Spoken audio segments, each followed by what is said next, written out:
against my enemies, yeah. You see, you wanted to save you. Konnichiwa, what is up everyone? I am Rob. I'm Eamon. This is a little mini Fuzz.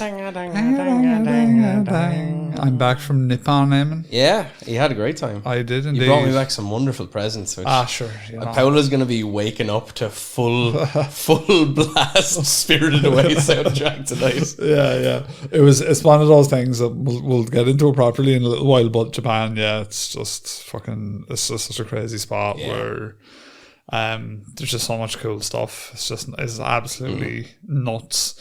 But yeah, hope everyone's been okay. We took a little break. Eamon did a great job. He held the fort. 2 episodes. Yeah, I subcontracted my wife on the last one. Because at first I was all excited. I was like, shit, is Paola like jumped on us in like... No, she wouldn't have. Yeah. But no, I was going through my laptop. I think it was because I was doing stuff with Audacity. Yeah. And I was like, oh shit, I forgot that I had saved things. So it was like 15 minutes of that, and then you would send me the story from Jared as well. So I was like, deadly, yeah, sure, I'll pop these two together. Because the first episode, the mimic entities, it's so weird. You've done it by yourself before as well. You're just kind of like... Yeah. It's like, I don't think I've actually ever done a full episode by myself, so you have that accolade. The mimic one, I shaved about 15 minutes off the episode because we're not bantering now. Well, that's basically my neurodivergent tangents that are reduced down. Do you think the moon's made out of cheese? but that is literally like the thing when you're on your own. It's a lot more focused because you're not. I think it's actually quite tough, which is why I say a podcast like Theo Von or something's quite funny because he's able to go on tangents and make it funny. I think part of it as well is you get, as you're doing things, your brain will think about something else, and then you kind of, because you're used to this, you follow that thought. Yeah. But I found once or twice, like I didn't really know where I was in the middle of a thought, because especially the mimic entity ones, the end of it when I was doing, I had this thought about like the universe trying to defragment itself, and it was a pretty like a heady thought, but I was trying to explain it, but as I was explaining that, another part of my brain was like, what about this though, what about that, and I was just getting lost, and I was just holding me little red microphone like, fucking sure, spirits are just the universe trying to like integrate with itself. It is tough, but she did a great job. Fair play. And thanks to everyone for the support while we were away. I had a couple of sign-ups on Patreon and all that. Thanks for the listens as well before we get into this mini Fuzz, and it's a good one. We have a lot of different write-ins and things like that. I'd like to remind everyone, if they want to jump over on the Patreon, it is the best way to support the show and continue to keep it alive, inject money into our lifeblood. You get ad-free episodes, you get exclusive episodes, you'll also get a Japan vlog, which is literally only going to be made for Patreon and literally friends and family of me. They're the only people, these are the only people that are going to see it. And not only that, but it's actually a proper vlog. So like I actually went out of my way to vlog the experience. So I tried as best as I could to record like every little bit of stuff I did, as annoying as it was, and I'm going to put all that together. Now it's going to take a long time to put out because it's a lot of footage. Hopefully in a month or two that'll be out, but that will be on Patreon and only Patreon. So if you're interested in seeing Japan, there's a bunch of stuff. There's me on the Shinkansen, me in bars, there's me fucking, where else was I was at Fuji, a lot of footage of that. A lot of footage of shopping, just a lot of footage of stuff. Just like walking around 7-Eleven, just like checking out 7-Elevens are some cool though. Tasting food, some restaurant stuff. There's all that kind of stuff. I did quite a lot, like the rooms that we were staying in, everything. So there's quite a bit of stuff there. I'm looking forward to actually watching it back. But Eamon, if they have any spooky experiences or cryptid encounters, where did I send them? Yeah, anything that's scary that you'd like us to read out, like the people who have written in today: Chris C, thank you very much, Chris. Brad S, thank you very much, Brad. And Richard Grady. Send your stories into monsterfuzzpodcast@gmail.com and we will read them out on a mini Fuzz. Boom, absolutely. Big shouts out to our new patrons. We love you very much. Corey B, Nikki, good old Jane Burke. Good old Jeannie. Yeah. Lifelong friend, old Jeannie. She started listening to the podcast recently because she had been to Japan for quite a while. Actually, she'd been there for like a month or so, and she was like sending me all tips and tricks and blah blah blah. And I was saying to her, I think it came up somehow about folklore, or we were talking about some of that stuff, and I was saying like we've done a bunch. Sure, I have a podcast. Well, it's like we've done a bunch. Like we've actually done way more than I thought about Japan. I was like, so check them out. So she was listening. She must have signed up. So thanks very much, Jean. Selena Savoy signed up, and also Omar Chima. Now there you go. That's a fucking cool. It's a cool name. Right? It's very exotic, isn't it? Corey B just outdone by Omar Chima. And yeah, what did I do? Didn't I find used Kaku? You found the used Kaku vending machine, yeah. Couldn't believe it. Was that the only one that you saw, or did you see any other ones when you were over there? I'd say I could have found more, but I was happy when I found one. Did you notice in Akihabara especially, there's certain shops that when you go above the 3rd floor, they just turn into seed factories. Like, they're just like, oh, wow. Like, it's really creepy. Yeah. Like Akihabara in general is just really fucking creepy. Like, for anyone that hasn't been to Japan, to just sort of paint the picture of Akihabara, maid girls line the streets trying to solicit you to go to maid cafes. Maid cafes are basically like, I would imagine you can probably get a ride in a maid cafe, but it's like kind of like... Yeah, from what I've read about in Japan, they do a thing like where there's like, you know, streets where you might have night walkers or whatever. And I've seen a couple of them as well. And they'll be like... They're very obvious in Japan, because everyone in Japan is very well dressed and polite. And then these ones are walking around their arse sagging out. And they're like, all right, okay. But apparently they'll be like, you know, 500 yen. Yeah. And if you're some sort of dambaru gaijin, you'd be like, oh yeah, legal. So it's 500 yen to go to the place, then 500 yen to take off a shoe, 500 yen for another shoe. And if you don't pay it, there's a load of Yakuza lads who are just going to break you up anyway. Yeah. And then they usually clone your cards and shit as well. So I read some horror stories. But I would imagine the maid cafes and all that sort of shit. But it does have this weird, like, Japan has kind of a sexless energy because, like you're saying, people are so well turned out and they're not like all whored up like in this bad Western streets. But then, like, behind the veil, there's all this sort of mad stuff. Like, a lot of those Yakuza streets in Tokyo as well are like big on prostitution and stuff like that. Well, the otaku shops are just fucking grim, like, and they're just like really popular. And like, literally, it's like the otaku shops for people who don't know what they are is like otaku shit is stuff that we'd be into. It's like cool shit, manga shit, like figures and all that. Yeah. And so most of that, you're like, oh, cool. Like, there's fucking Jory out of Street Fighter, but then most of it is like big ditties, like sometimes young looking, sometimes statues very, that are like creepily gross. And that trickles down into the actual sex shops as well, where a lot of the dolls and stuff are fairly sus, and you're like, well, okay, that's weird. And like, the stranger thing about it is just how like open they are about buying that shit there as well. And I suppose it's because there's cities that are just, you're never going to see the same person twice probably. There's so they're like, but I think as well, wasn't there like at one point in time in the not too distant past where most CP was all from Japan because their age of consent was like 12. Oh yeah, probably. Yeah. So like for them, that whole thing, that sounds fucking horrible to say, but it's like more, they're like, sure the Virgin Mary was 14. Like, what's wrong with you? I've seen that on TV on 7 o'clock on a Saturday night. Yeah, but for us, it's like, especially when you go into like, you know, if you went into like a sex shop in Dublin and you saw that shit, you'd be like reporting it. You know what I mean? It's fucking... And the used Kaku was quite funny actually, because I was watching the video back and like all the machines have like big no film signs, and then I'm just there in my head going, ha ha, got it, bitches. And like I had to be like Splinter Cell getting that footage, by the way. And Sam Fisher. And in case you didn't realise, I stand out quite a bit in Japan. Imagine a 6'5" ninja in Japan. Like. So like I walked down into the basement of this place and I'm like wade past all these little Japanese fuckers, and I spot it and I'm like, right, now I need to film it. And the fella that was on the counter was like right there to me right, and he was like talking to some guy that was like showing him around, like he was like asking him something about something, probably like which vintage are these used Kaku. And I was like, right, now is my time to act, I just have to. So I just whipped out the camera, got it done. But yeah, I couldn't believe it. I was lads buying used Kaku like they're bottles of Malbec. Probably, like, that's what I think. This is a good 2022. Wow. They're fresh. Like, shocking. But they're 1,000 yen. I was going to buy some for like Patreon and have them as a bonus tier. 1,000 yen, £6. Like, I mean, do you know what I mean? £6 for used underwear, I suppose, not bad price. Or it's a really unacceptable I don't know. price. Some of our listeners probably know. So is €6 too much for used kaku or too little? Well, you've shown me like your Snorlax little. Yeah. He was about £6. Snorlax. I mean, yeah. I suppose if you're buying Snorlax.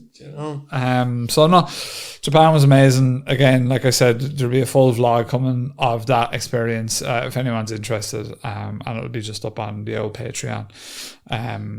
It's just there's just so many cool things. You could talk all day about it, and it's got like it's that kind of thing because you went to Fuji, so you saw the part that wasn't like Akihabara, where the singularity will probably like one day that Gundam robot's just gonna fucking like a cistern will just break off the wall and fucking go at lads or whatever. Yeah, no, it was just I got a lot of footage of the Team Labs place, which is really cool. It's just overall just an amazing place. Really, and I think what's funny is like when you came back, we're chatting about it before the podcast. We both agree, like, oh yeah, I would live there in a heartbeat. Like, yeah, I'd live there. Like, I think it's one of those places though that for us, like, it's one of those things where it's like ignorance is bliss, probably because you'd be living there as a foreigner, so you wouldn't speak the language or anything. So you'd be like, this is great. Yeah. But like, there probably is a lot of flaws with the country that people over there would tell you, like, don't move here for X, Y, and Z reason. Hakikomori or something like that. I'm definitely saying it wrong.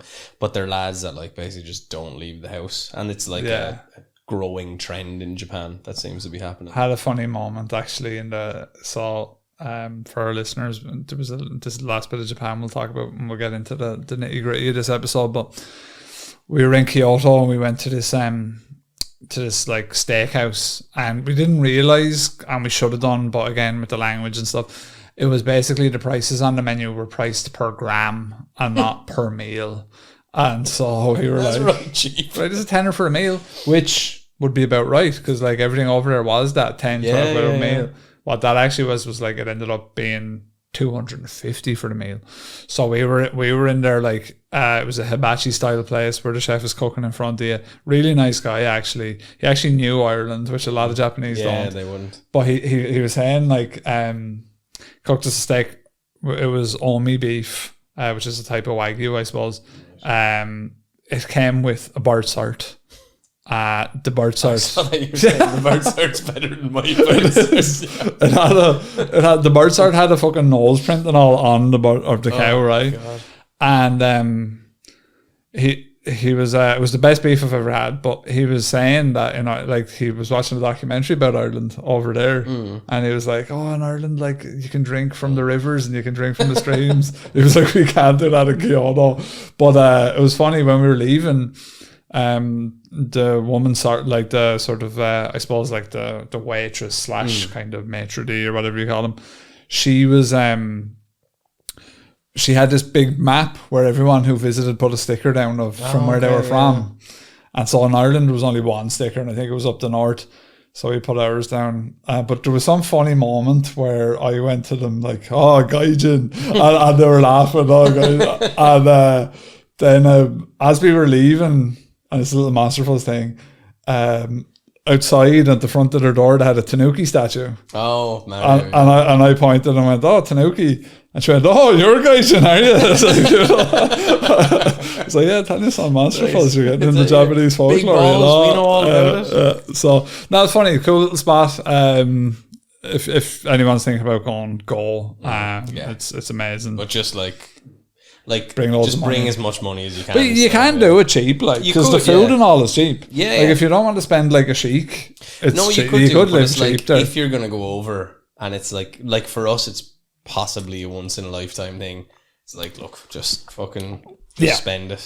Have the crack. Enjoy yourself. Buy your fucking used kaku. Buy your records. Buy your stupid nerd garbage stuff that you probably would have grown out of when you were 13 or 14. Everything over there, like this is what I was trying to explain to people, and any of our listeners that are in a big city or like cities or like collecting anything. Tokyo has all of it. Anything that you like, Tokyo has it. So like I bought a guitar over there in Guitar Street, which is like lined to like a block of secondhand and first-hand instruments where it's like fucking you know, they're super cheap, and there's just such a variety, and it's like 5, 6, 7 floors, sometimes has basements as well. Just like but even crazy. Because that's, you know, we're like, oh yeah, music, video games, blah, blah. But even like graffiti and skateboarding, like everything. Whatever. They have like just everything. Whatever. It's bizarre. So like, but that's the thing, like records, like I bought like original Led Zeppelin. I bought an original English pressing of Led Zeppelin physical graffiti for like €18, and it's immaculate. Yeah. Like, and that's what I'm saying. Like, for anyone that's into anything, the shopping over there is class. And I'm not a huge shopper, but like, fuck me, it was amazing. Anyway, Chris C writes in, Eamon, if you want to take this away. News story for you guys. When I was a kid, there was this spot in the lawn outside my brother's bedroom where the grass was always a different colour and sometimes nearly dead. And by spot, I mean a circle about 3 feet in diameter.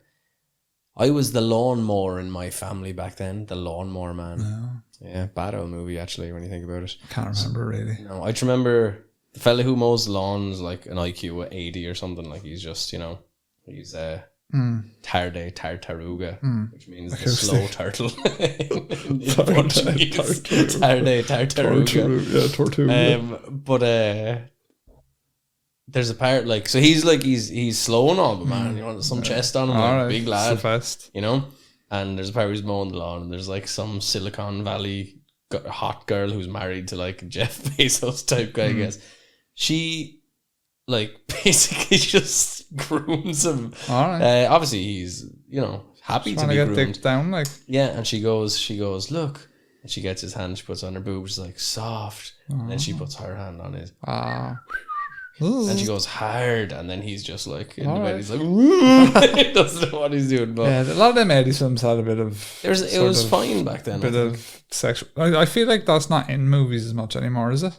No, we've made a lot of, I would say, positive changes to movies. Is it though? Because it was always nice to have a little bit of fucking tit and riding and all in a film. Like you kind of miss it a bit. Everything's grim now. You wouldn't just have like a. Yeah. Do you remember people used to have sex? They would just go below the camera. And then it'd be the next day. Whereas, like, you didn't have any part where people have toilet roll. And they're like, oh, fuck it, no, let me get this before you pull it out. And the fucking sprays all over the place. Do you know, it was a much more dignified endeavour. Yeah, I watched Napoleon on the flight home. Is that any good? A lot of people seem to not like it, but that has a bit of stupid writing in it. But like stupid writing. It's just stupid. But I thought it was alright. I mean, it's not historically accurate or anything, but like it's a film. An entertaining movie. I thought it was grand. Yeah. One thing I think about someone like Napoleon is you want to give it a couple of seasons. Like a film, like a 2.5 hour, 3 hour film is not enough. Yes, you're not going to get like Napoleon has a fucking insane life, like where you could make almost like a really riveting kind of TV show about it. So did he have a thing where he was mad attracted to his wife being stinking? Or did the movie cover that? Something about like he's about to come home from war and he's like, don't bathe. Oh yeah, he wanted that kind of he's like free range arse. Yeah, exactly. Wafting up into his zoo. Corn fed. Corn fed arse. Grass fed pussy and corn fed arse. Sick. Yeah, probably. I was thinking that about the Japanese. The Japanese with their fantastic toilets, they must have had some gamey arses to invent that. Like it must have been like Hitachi one day was like, I've had enough they were like, of these arses. We need to sort it out. Isn't it amazing how you can aim for the hole or the taint and it's perfect? They're great. I actually as soon as you sit down, it's like warm seat. Like it's just all these computers censoring your arse to find out where's what. They're so unnecessarily over-engineered. But they, you know, like the wand. Did you ever see the ones where the wand like pops out? It like comes out. It's like it comes down, and then if like it kind of shows you before you go onto the toilet. Right. It's like the alien xenomorph mouth coming out. It's like no, it was great. Like I'm raging I didn't, but I was going to, as part of the vlog, review the different Japanese toilets I was sitting on. I think that could be a whole YouTube channel. They were great. Some of them now in some of the train stations had really good ones actually. Yeah, real high spec. It's funny because sometimes you get these mad, like high spec, gorgeous, warm arse toilets. Yeah. Then other times it's just a hole in the ground. Bleak. It's like, what now? I think they've gotten rid of all the holes. Did they get rid of those right back when I was there? Holes in the ground were. I think the worst that I would have had was just a fairly basic electric one, but all of them are electric that I sat on. Yeah. The only thing we did even briefly, and I think it was in like the 80s in Ireland, was remember you used to get like a little hoodie for the toilet seat? Oh, yeah. And like it just probably banged piss after a few weeks. Piss and poo particles all over it. But it's warm. No, no, bullshit, man. It's all bullshit over here. We need those toilets. Oh, I missed this. You couldn't do that on your own. There was none of that. I would have had the thought about the lawnmower man being groomed as a person who had a dangerously low IQ by a Silicon Valley hot wife. But I couldn't talk about it. I couldn't talk about it by myself. No. Oh, I feel so free. We're back. So, he's out mowing the lawn. He's the lawnmower of the family. So I frequently encountered this spot, but didn't think too much about it at the time. Fast forward about 25 years. I'm back in my hometown, out to dinner with my mom, stepdad, and brother. I can't remember how it came up, but we were talking about aliens and UFOs when my stepdad, a then recently discovered common interest, and my brother mentioned he was very likely visited as a child. I vaguely remember this being a thing he mentioned in the past, but this was the most he'd ever talked about it, presumably to catch our newish stepdad up on the story. He then mentioned that there was even a spot in the yard outside his bedroom that he thought was related to the visit. Like a fairy tuft, the opposite of a fairy tuft, I suppose. Stepdad was, of course, intrigued. Mom said she remembered it too, so I insisted we drive by our old house to see if it was still there. They sort of laughed me off, but on the way home I drove us straight to the old neighbourhood. We tried to see what we could from the car, but it was just far enough from the road that we couldn't tell. I think we all assumed there was no way it was still discoloured after all these years, and almost left it at that. But my brother and I, much to our mom's dismay, decided to get out and go check.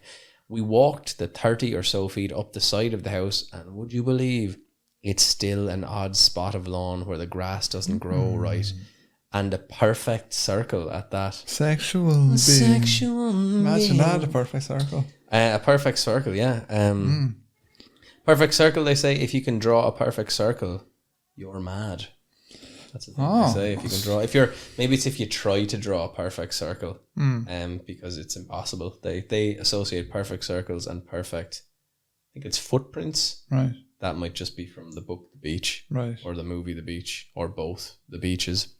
Mental anyway. Kurwa Beach. Kurwa Beach. As well. All fun time at Kurwa Beach. That's right. You put some Japanese lads onto capsule markets. Japanese, right? Bless them, they're cute. The little Japanese lads that listen to music, little music heads over there, they're cute because they think that by listening to fucking U2 and fucking other tripe that comes out of this area. It's like garbage west. Yeah, so like, you know, when they say Ireland, they're going like U2 and you're like, no. To be fair. And then... we went into one bar and it was like one of the first nights we were there, and there was a guy he was like, I don't know what his job was actually there, he was just kind of standing around playing music, so I don't know what his story was, but he looked the part, had the spiky hair and all that. And I was wearing a Nirvana t-shirt actually, and a New Raw t-shirt, and the bar lady's like, oh, he likes Nirvana and all, and he was trying to act all cool, and I was like, oh, what do you actually like? And he was like, oh, Green Day and Fall Out Boy. I was like, bitch, get the fuck out of here. Like imagine, but they don't have context. Yeah. To be like, but really though. Well, no offense to our listeners that listen to Green Day and Fall Out Boy, but really though, let's be honest about it. There, a 13-year-old could write Green Day music. If you have if he had been like, I love being a music snob. It's like my favorite thing. But if he had been like, if he had seen that and gone, Temple of the Dog, though, you would have been like, all right, that's one of the best answers you could have had. Alice in Chains, though. I would have been like, okay, and then he would have been like, what about Soundgarden? And then by the end of it, you're going, fucking Mother Love Bone. But Green Day, though, Green Day can suck. Not for me. But so he was playing. He put on Nirvana for me, and I could see he kept looking over, and I was like, "All right, okay." So I made eye contact and was like, and he had never heard of Mad Capsule Markets, which are, for our listeners that don't know who Mad Capsule Markets are, they're a Japanese sort of they came up at the time of new metal, but they're more like techno-y, punk new metal, punky new metal, like they're like a fusion band. Class, like real good crack. And I was like, you ever heard of them? And he was like, no. What age would this guy have been? He was close to our age. He's about 4 years younger than me. And so he was like 32. Yeah. Right. And so I said it to him, and he went off, and then he came back and he was like, look, you met typing in on my Spotify because of the kanji and all that. He was like, I can't find the name. So I got it for him. And he was like, yeah, they're classic. But he was like, you know, that's Japanese, right? I was like, oh yeah, so the king, man. I'll tell you one thing, we're making Irish people look very cosmopolitan when we're going around. Like, yeah, man. Castle markets and all. So yeah, that was a cool little interaction. And that's another thing about Japan. A lot of the cool interactions I have was like over mutual interests, where you're both like, that's cool. And you're like, yeah. That's all you need sometimes. When you were in Fuji, there was a restaurant we went to there called High Spirits. Yeah. And the guy who owned the restaurant had lived in America for years, and he was just hilarious. And me and him were just riffing off each other, having the right time. But it was like such a rare thing because everyone's usually so put together over there, like, you know. It was So we have Brad S writes in. He's one of my favorite people as well. Hey, what's up? I've missed his comments, by the way, on YouTube because we haven't had any content on YouTube. Hey, what's up? It's the life of Willie Joe from YouTube. It's the life of Willie Joe from YouTube. My real name is Brad Starling and I'm from New Zealand. Originally shipped here from Scotland. Have I got a story for you, lads? When I was 14, I woke up at exactly 3 a.m, demonic witching hour. I had an alarm clock. My eyes opened and I could only move my head. My bed faced the door, which I know is a bad thing, but I had a super cool car bed. Nice. That's like Millhouse's bad. Had a car bed was a Millhouse. I was like, no, I sleep in a bed with my wife. And it worked best that way. As I looked up at the doorway, I saw a man standing there in jeans and what you would call a Swandry top. The Swandry shirt is a New Zealand checked shirt. Okay, so like a flannel shirt almost. Yes. He was also wearing a hat, like a trucker's hat. After listening to Tim, I've learned that this was the Flannel Man. Yes. He stood there and watched me from 3 to 5:45 a.m. It's a long time. Jesus. What was weird was that I could move my arms, and not having a dad at home, the side of my bed was loaded. Right? Okay. I could reach my golf club and my Scout's pocket knife to get ready. I was the same when I was a kid. At about 5:50, he turned his head and walked down the hall. I jumped up and ran after him. The doors were locked and Mum was in bed. But the only thing that did happen was that my dog died that night. Jesus. I've got a few more mental stories. Sing out if you need them. Give me stories. Yeah, that's fucking crazy that his dog died that night. Yeah. Good Lord. Sorry for your loss. We've all been there. Come for the dog, stay for the sleeping boy. We've all been there. That's scary, man. That's bizarre. Yeah, that's a really spooky story. So yeah, looking forward to your comments, Willie Joe, on today's they're episode. Always just succinct and hilarious. Well, Billy Bummer, he brought up Billy Bummer recently, so who knows what he'll have in stock for us now next. So Richard Grady writes in, Emma. He says, all right, boys, how are we doing? Greetings from Scotland. I wrote in a while ago to no avail, but then I heard you both talking about being busy and maybe missing things at the time. So basically the reason I left this part in here, generally speaking, I won't leave anything out of Minifuzz. Like if things come in, I'll put them in on Minifuzz. The only time something might get skipped over is if it's like a fictional story, like kind of on par with like say what we've done with the Gonk and stuff like that, just because they're a bit more involved. In terms of like if it's a spooky story, if it's anything cryptid based, anything like that, they'll always go in. So either A, I miss it, which is quite rare, or B, it went to the wrong email address, which is quite possible because it's Monsterfuzz to be fair as well, gmail.com. We've had a fairly tumultuous year for the two Generally of us, speaking, though, it's quite easy for me to find what gets sent in because like I'll just, if it looks like a normal email, I'll click it. So sometimes they go into the spam folder. I might miss it there, but by and large, I do see absolutely everything. And if I don't respond to it, it just means that maybe it doesn't warrant it. And if it gets put on a Minifuzz, I don't respond either because it just, we talk about it on air here. That's the reason I left it in, is just if anyone has written in or if there's anything ever that's been glassed over, it's not personal, it's just the way it is. So send it in again, basically, is the crack. So he does say, I thought I'd give it another go. If it's just too shite, then fair enough. It's not too shite. Nothing's too shite for this podcast. Yeah, literally. It's a problem. So this is the first time I've ever felt compelled to write into anything. So it might be a disjointed mess, but bear with me. We will, of course. Shamefully, I'm a relatively recent convert to the Fuzz, having skipped over the Swapcast on TCG until I'd exhausted all the mainline episodes. So a lot of people do that, and I would say I've heard that before with people with podcasts where they don't like listening to podcasts. I would suggest to always give them a go, because at least we haven't done many recently, but like with Gordo and stuff, like a lot of like I listened to a couple of the ones Gordo had done, and they're all quite interesting actually, even if it's something that you're maybe not into. And that's how you find other podcasts. I mean, let's be honest, most people started to listen to basically affiliates of Joe Rogan was when they sort of branched out. Everything started to explode. Yeah, it was like, oh, here's Theo Vaughn, here's podcasts whoever. are a really funny one, because it seems to not matter how much of them you listen to, the market grows. Like it's so what I mean is, like, if you were just listening to Joe Rogan, you'd think, oh no, he'll substitute Joe Rogan for someone else. But because podcasts are released on the schedule they are, usually you just sub it in day to day, which is really interesting. So like I listen to an obscene amount of podcasts. Do you? Like, yeah, because if I'm there for 8 hours of work, true, bursting up. Yeah, so like I listen to more podcasts than music. All right.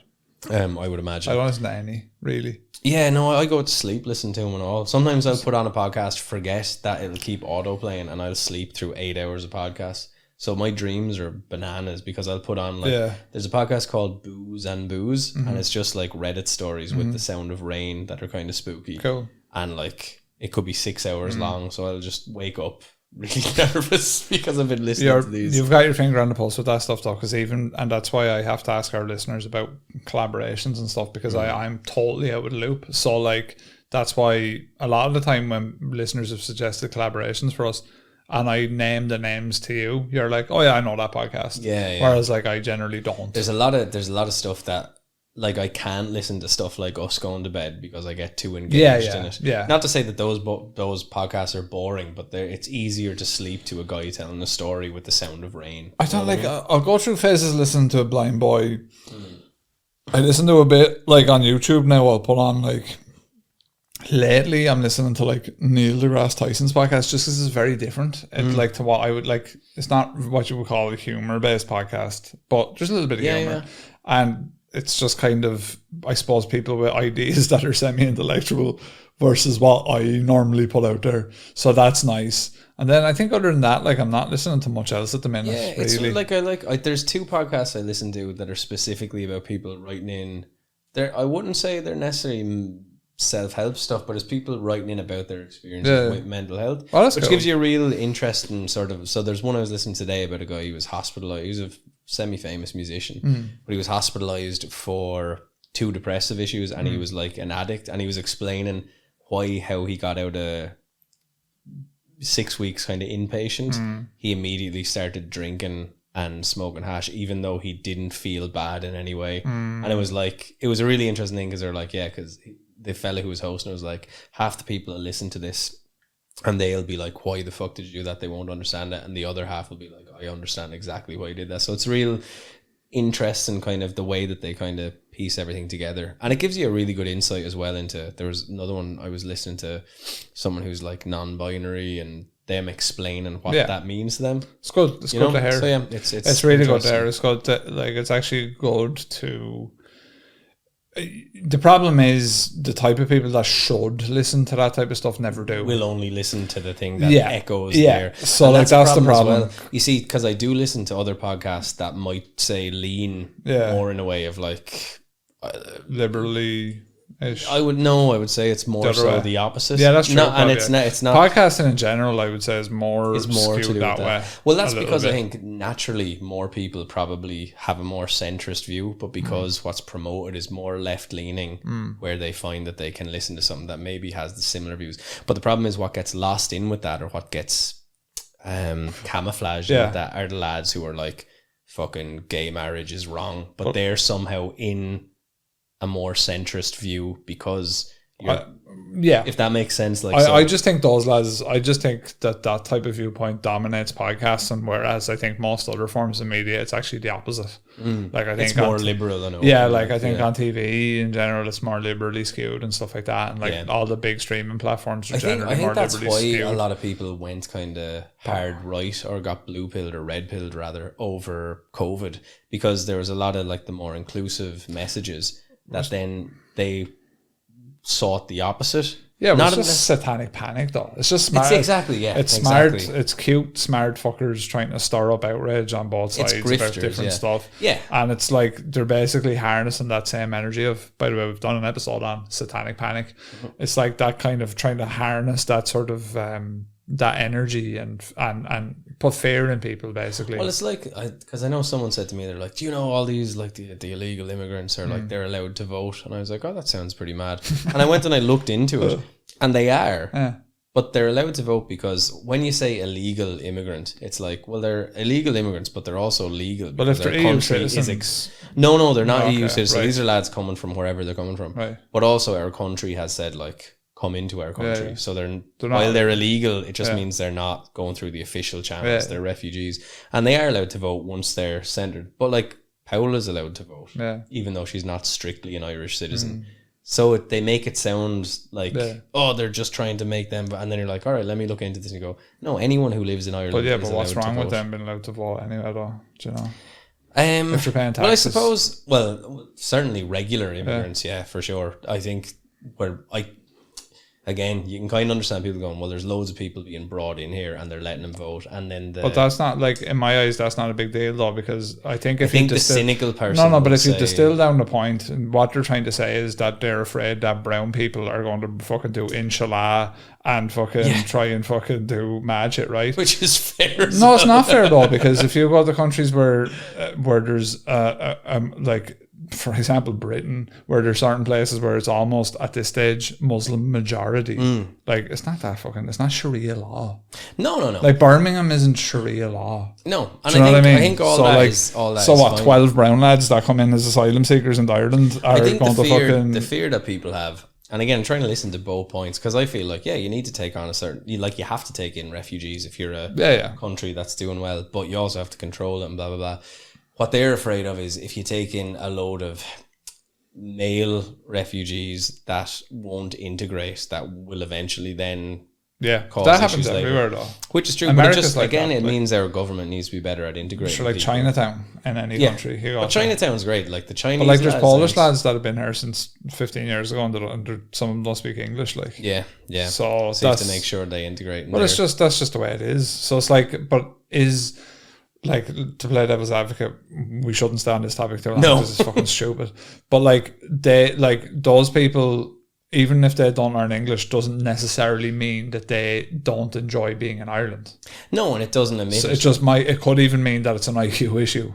Or just an issue where they don't feel they need to integrate because they have enough people around them that can look after. And I think there's like the sides of it. Some people are going, well, this is the place I grew up, and like. Well, I see that point. There's loads of viewpoints. That. The problem is when you only follow one of those viewpoints, you only get into that echo chamber where people are just telling you, no immigration, down with this.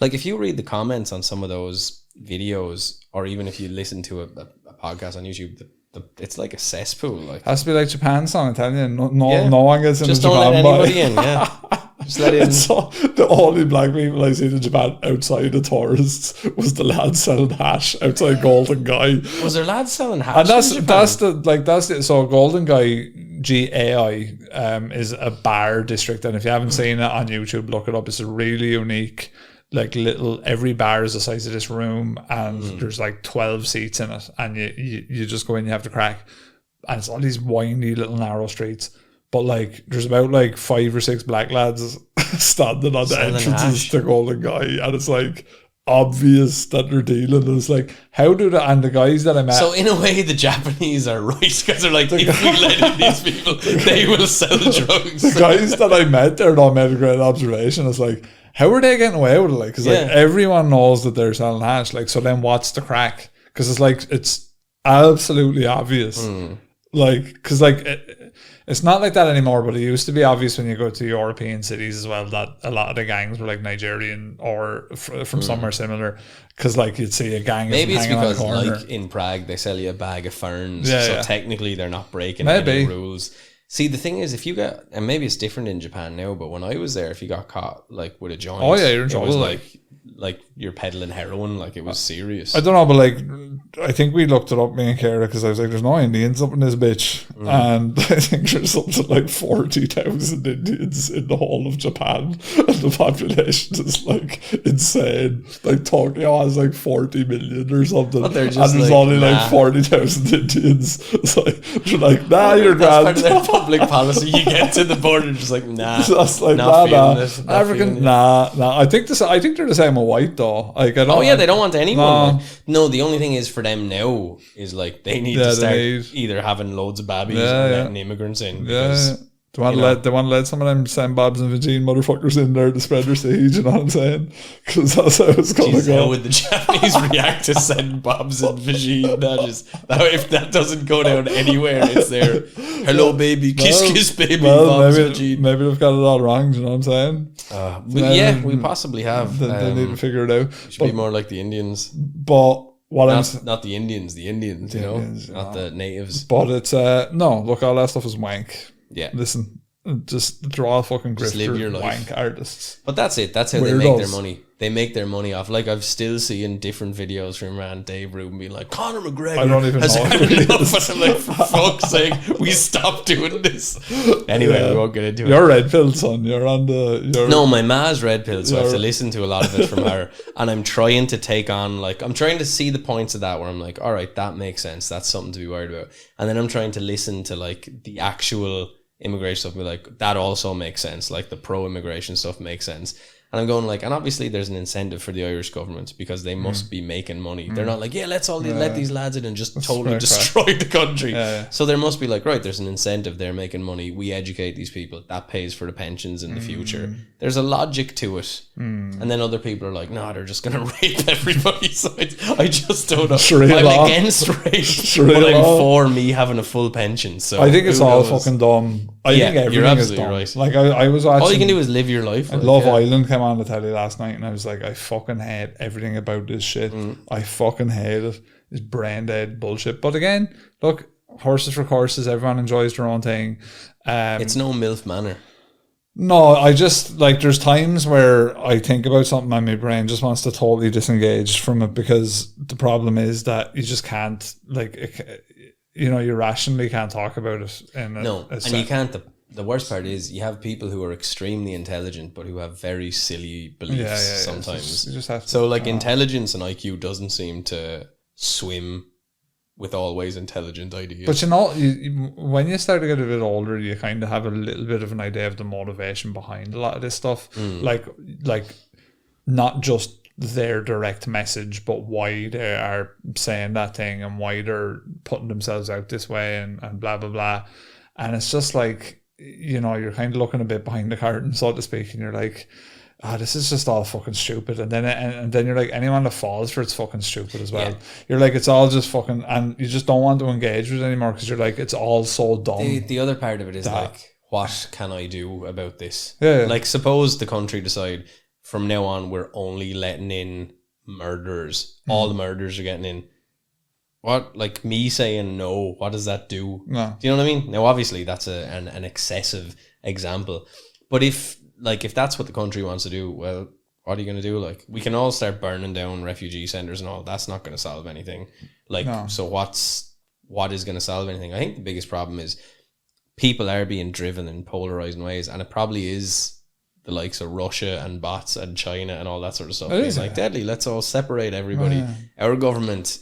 The lads couldn't are worried be about more ineffective, so they're just like, we're not going to. The lads are worried about men fucking tucking their willy between their legs and going to the female bathrooms. There, meanwhile, Russia's like arming nukes for like. They're like, what about these Mickeys in the women's? Russia's in like an active war, and then we're all scratching our heads watching some dickhead on YouTube telling us how to think. Because the Russians are like, here, put more helmets in the ladies' room. That's what that'll keep him busy now. But then there is the thing, because again, I don't give a fuck about that, but I do give a fuck about women who are like, I'm not down with that. I'm a man. I go into the men's bathroom, grand. But if all the women are like, I don't want that. Now, if all the women are like, I'm grand with that. What the fuck? Why are men talking about it? Why are men talking about this? That's what I don't get. And like with abortion as well, men are like, that's fucking. It's like, but sure, you're never gonna have to get an abortion. Fuck does it matter to you? Let the women hash it out. They can fucking decide. It's all, look, it's just crazy. I mean, it's just too stupid. And that's why this podcast is here. It's too stupid. We need to talk about bog monsters. We need to talk about bog monsters. And with that, we will get back to this Richard Grady, which you've gone on a wild digression. Richard, like, and you had to bring up your red-pilled talking points. I've had enough. We've had enough. Fascista. Nah. Mussolini O'Neill. Mussolini. I think Mussolini liked all the immigrants and all. Mussolini was like, good, more from the east, good. Yeah, probably. Franco was like, class. Let's bring him over. That's true, though. Because Japan were like, sure, we'll fight witches. Yeah, I think. Imagine what would have happened if they had won. Immigration probably wouldn't be an issue at all. I think that when I was going around Japan, I was like, the boys are up to something. Something is going on in Japan. They're getting ready. Boys, you can tell they were like launching a counter strike. No, you can tell there's a look behind their eyes where they're like, motherfuckers, as soon as America takes this muzzle off us again, China's getting bombed. You can tell by him, they're only waiting. Sure. But I think like, it must be really bad. Like, it's like you bullied a lad in primary school. Then he started going to the gym and working out. And now he's a big hench lad. But Japan, people forget, like, Japan still have one of the biggest armies and militaries in the world right now. Yeah, but China... It's called the Defense Force. No, I don't know, son. Man, I think China would bugger Japan to death. I don't know. Nippon. China's out there doing fucking... hanging out with Russia. The boys we're just doing a few old training. China's aircraft carriers made out of fucking... What I will say is if Japan and Japan's culture swarmed the planet, I for one would be grand. Like if it was a thing where like it was like kind of like a 1984-ish scenario almost, where there was like a perpetual war on the continent, big Diddy and we were like the last holdouts. Like Ireland was at war with the rest of the Japanese conquered world. I'd be like, it's time to defect immediately. I'd be like, what the fuck? I'd be like, this is you telling me I can pay this woman to make me tea and she's in a maid outfit? What the fuck?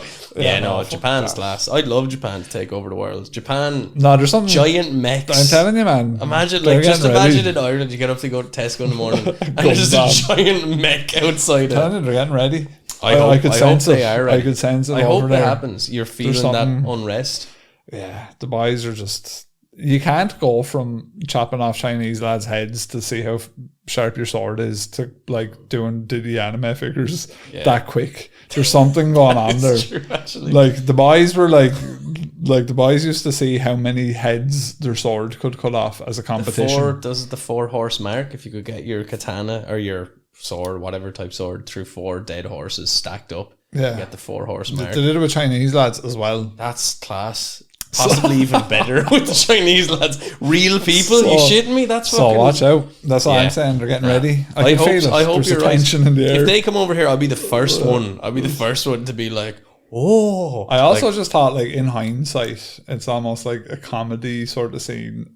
Why and how they attacked Pearl Harbor. It's like so dumb. It's just like this dumb, ineffective, stupid tactic. Now, obviously, loads of people did die in the Pacific Theater, but like in the grand scheme of things, it's like you send a lot of fucking planes, you blow up a few boats in a harbor. Grand. There wasn't a lot. Now of you're getting nuked. Thinking. There is a reason I think that China aren't known for their chess prowess, whereas there's a lot of Russian masters.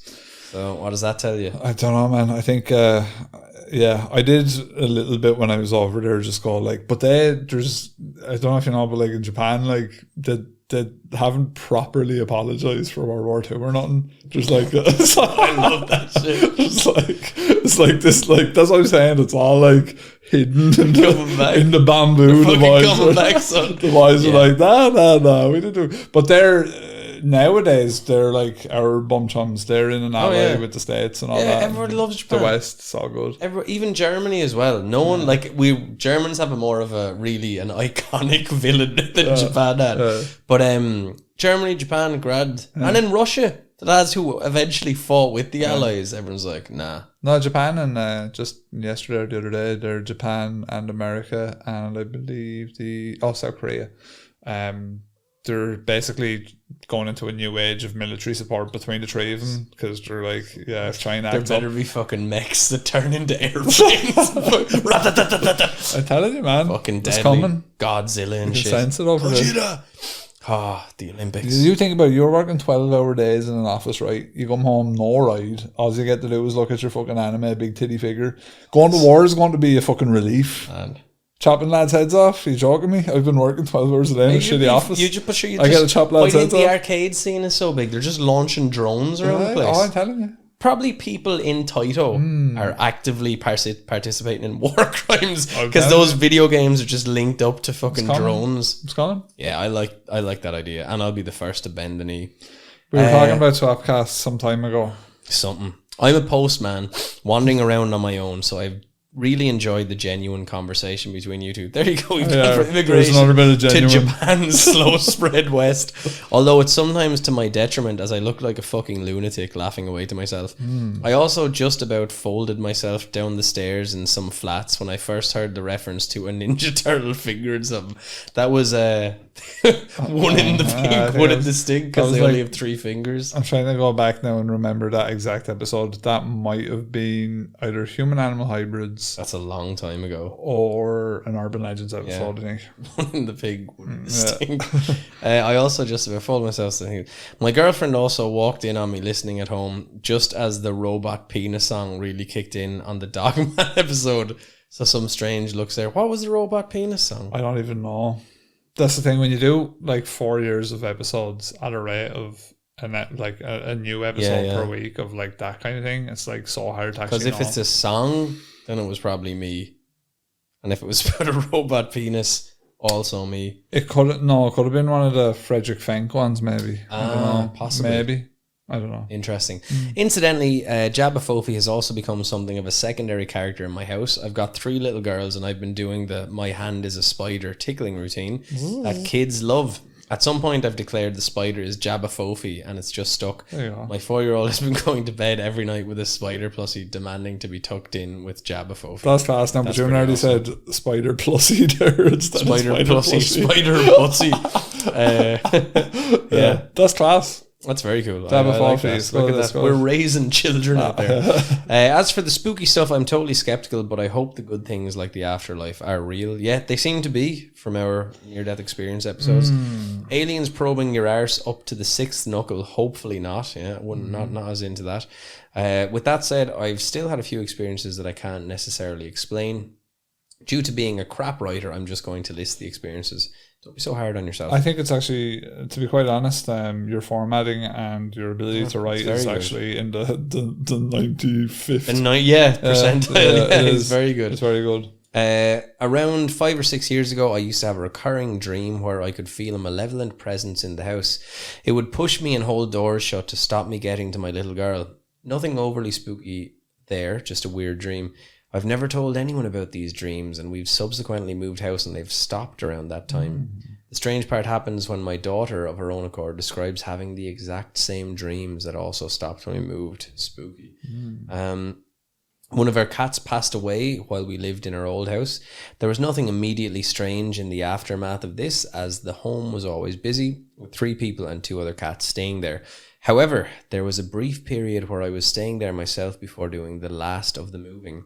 During this time, I would often hear unexplained bangs that sounded exactly like the noise the cat made when she was jumping off something. She was not a petite or graceful animal in life, and it made a very distinct noise on landing. I told my other half about this, and she insisted that I tell the spirit of the cat to come with us. Like I said, I'm not really a believer, but I did it anyway because it was important to her. Unbelievably, the noise has continued in our current home to this day. Only 2 days ago, everyone was accounted for downstairs, and there was that loud and distinctive bang upstairs, with nothing out of place when I went to check. That's mad. It's very strange, yeah. That's nice, though. Spirit of your rapidly descending cat hitting the floor. Years ago, my girlfriend sadly suffered a miscarriage during our first pregnancy. We went on to have 3 healthy children, so obviously the place is full of toys. Certain toys seem to turn themselves on, particularly at night, with no one being anywhere near them, no vibrations, etc. to set them off. The kids all have teddy bears with sound boxes that say, "I love you," with their name, which have been set off within days of each other. I can accept a short-circuited toy, but when it's only these specific personalized ones, it becomes a bit stranger. I've personally come across toys in that have clearly been moved in a way that would apparently require a person to move them. Yeah, ghouls moving toys. I'll have to draw the line there. That's scary. My girlfriend is of the opinion that this is the spirit of the child that we didn't get to have, and she says that she has frequently caught a child-sized shadow figure running around the place. So, to interject here, that shadow person story that I told many, many moons ago, the only real shadow person that I seen would have been created from that same circumstance.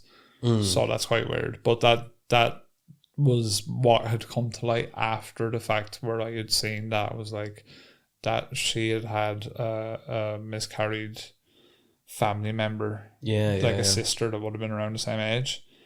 And I was like putting two and two together, and I was like, oh shit, like that could have been it. That was my sort of mind going somewhere. But that is basically the same as kind of the experience I had, where like maybe it is like a spirit that. Well, I guess it's like the possibility in some timeline, if you believe in that kind of multiverse string. I don't know if it's string theory, but Iron Man and all. It would mean Iron Man, Doctor Doom. Yeah, that's right. He's back, sure, isn't he? Yeah. But it would mean that in some timeline they lived with your family or whatever. I know my mom has a similar story as well. I think maybe a lot of people do. But look, like I think, as he says himself, the positive stuff, like the parts of the afterlife and all the rest of it, this is almost akin to that. Some sort of a person who was nearly part of your family. Her older sister and teenage nephew have also seen this at the same time during the day, resulting in a double Weetabix. Yeah. Nothing like a double Weetabix. No orange juice, all Weetabix. All Weetabix. Hard to do Weetabix without orange juice, but we've talked about this before. There's also been a full-size shadow figure that she actually mistook for me on one occasion, only freaking out when I've appeared from another room. I've actually started to see a few things myself, catching something child-sized moving around just out of sight as I turn around. On one occasion, I'm sure I caught sight of something the same size and hair colour as my youngest going into the bedroom. I investigate. The room is empty and everyone is elsewhere. Excuse me, nice. Belch. What prompted me to write in again was what happened a couple of nights ago. I had put the kids to bed and come downstairs to fire up the PS5. Wonderful. As I walked into the room, there was a loud bang behind me to my right. A small wooden angel statue had come off the unit to my right. I had initially assumed I had caught it with my sleeve and pulled it to the ground, but my girlfriend explained that this statue sits behind a couple of other ornaments that were untouched. So this thing has had to go about 6 inches straight into the air in order to get out of position before going a good few feet horizontally. I can't easily explain it. So that's it. Keep up the good work, lads. I'll be looking forward to new episodes. Richard. Hot Richard. Hot Richard. The hottest of Richards. Yeah, that's spooky. I think that the shadow people one with the miscarried kind of thing, I wonder about that sometimes. You wonder if it's like, there was a spirit allotted to you. Yeah. And that stays somehow because you were kind of robbed of it in a way. Yeah. Or it chooses to stay because it was robbed from you. You know, it was taken. It didn't have its chance. I think like that, the echo of a possibility that happened. Then there's other places that'll say a lot of these. Now, I don't believe this, so when I say this, I don't mean to diminish a nice story. But there's, like the Warrens would say that stuff like that is a demonic entity that's trying to take. But I don't believe that. No. Because I don't like it. Well, yeah, in my case, it didn't appear to be malevolent, and Hart Richards is the same. So no, I would say, and the same with my ma's one. But it's I think it's one of those things, and then I do kind of believe in all these things that exist around us that we can't see. So I do think that might be little snippets or blips of that from time to time. Because if our emotions in some way interact with the environment around us, you would imagine stuff like that, because that's, whether you're aware of it or not, it's obviously quite an emotional thing to go through. And then there is another party of that is kind of in a semi-living state. I don't know. It's an interesting one. Yeah, I mean, in the case of the one that I seen, the person that I was with at the time didn't really, obviously didn't know anything about it and was just like, whatever. Like, there was no paranormal attachment to her or it was just that there's a weird shadow thing that I seen that she didn't. So then who the fuck knows really at that point. But yeah, we love stories like that coming in, so keep them coming in. They're always food for thought, and they go to the bank of things that we can draw from as well when we do episodes. Also, I forgot to mention about Japan. I had my little hit list of things that I wanted to do. Bet Japanese lads on Street Fighter. So I went 2-1 versus the people of Japan. Played 3 people. 1 lad bet me. Really good match actually with him. It was really cool to play in the arcades in Japan. And the first 2 people I played absolutely hammered, so I was very cocky. And I played this guy so I'm Diamond 1 on Street Fighter, he's Diamond 2. Well, like, I'm just at Diamond 2, I'm not far off it. And it was a really good matchup. Like, it was savage. I was like, oh shit, this is like, I played the first round against him and I was like, oh, this bitch is good. And he was playing Marissa and I was like, oh, this is a tough matchup for me. But yeah, it was cool. It was cool to actually get to arcades again and see in Japan has such a vibrant arcade scene. Like, it is dying out a bit over there, but I think like Sega are packing it in. But it's still busy. Like, I mean, it was busy when I was there, so maybe it's just a case of they're trying to find a way to make it more profitable. Oversaturated. Yeah, they need to. But I don't know. It was great. Cool. So yeah, we'll leave the mini fuzz there. It's a bit of everything this week. Obviously, a bit of Japan talk as well. So we were off the beaten track a bit. We'll probably for August's Patreon episode, we'll probably talk a bit about Japan, both of our experiences, and then just some other shit as well. Throw all that in there. As always, thanks to everyone for your support. We appreciate it greatly. I've been Rob. I've been Eamon. Monster Fuzz over and out.